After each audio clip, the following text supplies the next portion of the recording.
পাটুলির ভাসমান বাজারের বেহাল দশা। এবার এই অভিযোগ তুলেই ঝিলটিকে পুনরায় আগের অবস্থায় ফিরিয়ে দেওয়ার দাবিতে সরব হলেন পরিবেশপ্রেমী এবং প্রাতঃভ্রমণকারীরা। পাটুলি মোড়ের কাছে বিক্ষোভ দেখালেন তারা। পাটুলি ফ্লোটিং মার্কেটকে সরিয়ে নিয়ে আবারও পুনরায় জলাশয় ফিরিয়ে আনার জন্য সোচ্চার হয়েছেন পরিবেশপ্রেমীরা এবং এখানকার প্রাতঃভ্রমণকারীরা। আমরা রয়েছি কলকাতা পুরসভার 110 নম্বর ওয়ার্ডের অন্তর্গত পাটুলিতে ঠিক এটাই হলো সেই ভাসমান বাজার, যে ভাসমান বাজারের অবস্থা কিন্তু একেবারে বেহাল।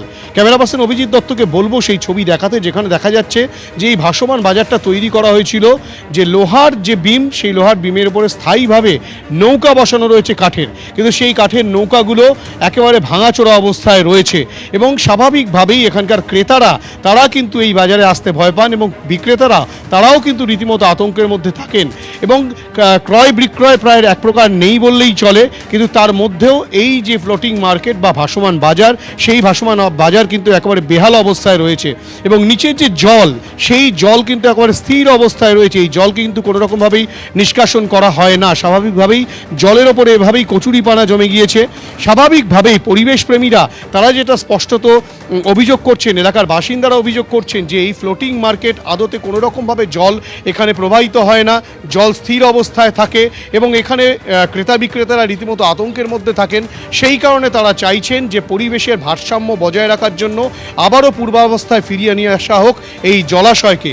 শুধু তাই নয়, এই বর্ষায় কিন্তু এই ফ্লোটিং মার্কেটের জন্য বা এই ভাসমান বাজার যে অবস্থায় রয়েছে তার থেকে কিন্তু ডেঙ্গু ম্যালেরিয়ার প্রাদুর্ভাব অনেকটাই বাড়তে পারে, সেই আশঙ্কাও কিন্তু তারা করছেন। সেই কারণে তারা সংশ্লিষ্ট কর্তৃপক্ষকে চিঠি দিয়েছেন যাতে অবিলম্বে ব্যবস্থা গ্রহণ করা হয় এবং তারা চাইছেন অবিলম্বে পাটুলির এই যে ভাসমান বাজার, সেই ভাসমান বাজার সরিয়ে নিয়ে গিয়ে এখানে আবারও পূর্বের যে জলাশয় ছিল সেই জলাশয় ফিরিয়ে দেওয়া হোক, সেই দাবি প্রত্যেকের। ক্যামেরায় অভিজিৎ দত্তের সঙ্গে হিন্দোল দে, এবিপি আনন্দ, কলকাতা। এদিকে পরিবেশ কর্মীদের অভিযোগ যে এই ভাসমান বাজারের ফলে পরিবেশের ভারসাম্য নষ্ট হচ্ছে। ঝিলের উপর নৌকো দাঁড়িয়ে থাকায় দীর্ঘদিন ধরে জল স্থির অবস্থায় রয়েছে।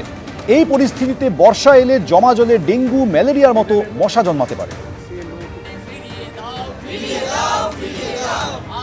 এখন এই ফ্লোটিং মার্কেটটা সম্পূর্ণ নৌকাগুলো ভেঙে গেছে, কোনো রকমে আটকে গেছে, জল একেবারে বদ্ধ হয়ে গিয়েছে, সমস্ত রকম জলবাহিত রোগের আধার।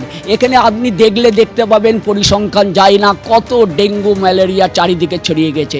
বাজার পুরো দুরবস্থা, কেউ ভেঙে ঢুকে যাচ্ছে, দোকানদাররাও ভেঙে ঢুকে যাচ্ছে এবং যারা আসছে তারা ভয়তে পিছনে ব্যাক হয়ে যাচ্ছে। আর এই এপাশে কি হচ্ছে না, মানে 380টা দোকানদার আমাদের, তারির মধ্যে মনে হয় গোটা 70 জন আছে, সব মিলিয়ে সব চলে গেছে, পালিয়ে গেছে।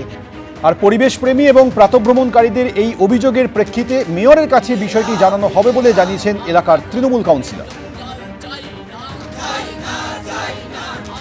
আমি ব্যাপারটা নিয়ে অবশ্যই আমার বড় চেয়ারম্যান কিংবা আমার ঊর্ধ্বতন কর্তৃপক্ষ, আমাদের মেয়রকে, সবার কাছে অনুরোধ রাখবো এই ফ্লোটিং মার্কেটটা নিয়ে কোনো ভালো ভাবনা চিন্তা করার।